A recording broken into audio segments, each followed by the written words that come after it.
Welcome to a quick review of the steps we use to install the Prihaus. Safety first. Please check your local codes or work with a licensed electrician before attempting this project. First step is to do an energy audit in order to determine the power capacity of the backup system. I used the Sense Energy monitor to determine the electric usage of the devices I needed to back up. In my case, the system will support a maximum of 3000 watts at 120 volts. The battery is a 24-volt 203 amp-hour lithium iron phosphate system. Next, you need to determine the location for installation.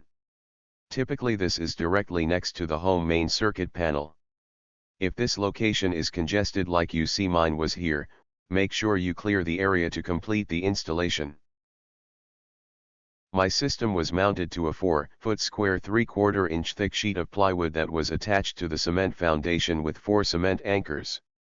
Each anchor was rated at over 100 pounds. Using the spacing requirements found in the manuals of each device, I made a diagram of how each would be mounted. Then I also made sure to make adjustments so that the likely operator could reach the components. Once the components were mounted, the wiring could begin. The first step was to ground the cases to each other. To easily handle all the wires in this installation, both the transfer switch and the sub-panel required ground bus bars to be installed. We put a mechanical lug connector on the inverter case ground bolt. This simplified the connection of ground wires to the inverter case. Each case ground was then connected to each other using green number 6 wire. Next, we connected the generator line into its corresponding circuit breaker in the transfer switch. To wire the line out of the transfer switch, you must join the output of 2 circuit breakers to one. We used a Polaris multi-top connector to complete this task for the hot wire. The neutral and ground for line out of the transfer switch are connected as shown.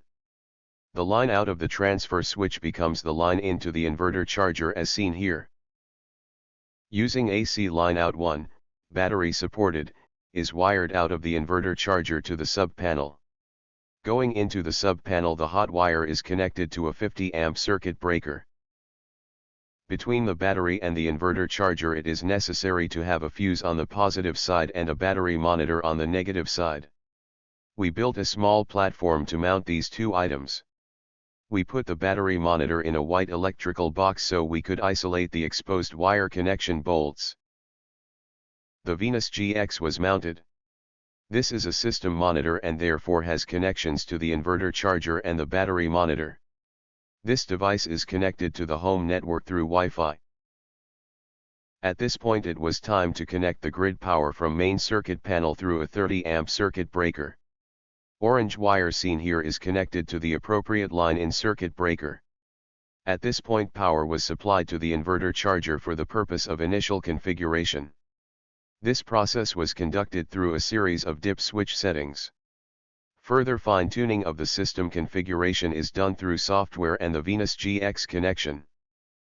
Next, the critical circuits from the main circuit panel were moved into the sub-panel. With everything closed up, the battery was fully charged and initial testing of the system commenced.